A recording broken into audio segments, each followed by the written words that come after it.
చంద్రబాబు ప్రభుత్వం సామాజిక బాధ్యతల నుంచి పూర్తిగా వైదొలిగి ప్రైవేట్ సంస్థలకు అప్పగించేసింది.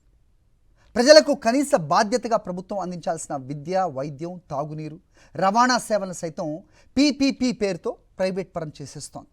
వీటి ద్వారా పొందనున్న సేవలకు ప్రజల నుంచి యూజర్ ఛార్జీలను వసూలు చేసేందుకు సిద్ధమైంది.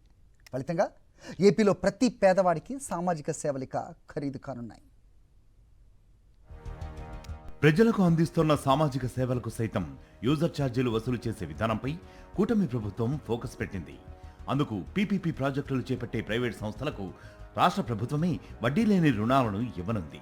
దీనికి వయబిలిటీ బ్రిడ్జ్ ఫండ్ అనే పేరు పెట్టింది. వడ్డీని ప్రభుత్వమే భరిస్తూ అసలు మాత్రమే ఆయా సంస్థల నుంచి తిరిగి రికవరీ చేస్తుంది. ఇందుకోసం బడ్జెట్లో 1500 కోట్ల రూపాయలు కేటాయించినట్లు ఉత్తర్వుల్లో పేర్కొంది.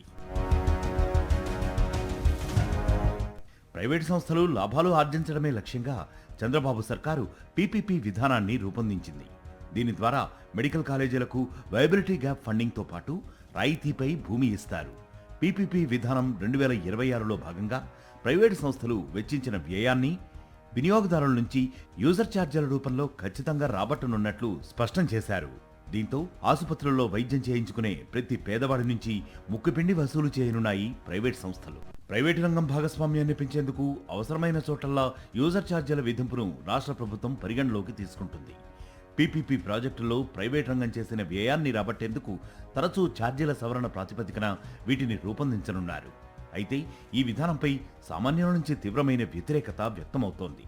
ప్రజలపై ధరల భారం మోపే పీపీపీ విధానాన్ని అమలు చేయడంపై మరిన్ని అప్డేట్స్ కోసం ఛానల్ ను సబ్స్క్రైబ్ చేయండి. నోటిఫికేషన్స్ కోసం బెల్ ఐకాన్ పై క్లిక్ చేయండి.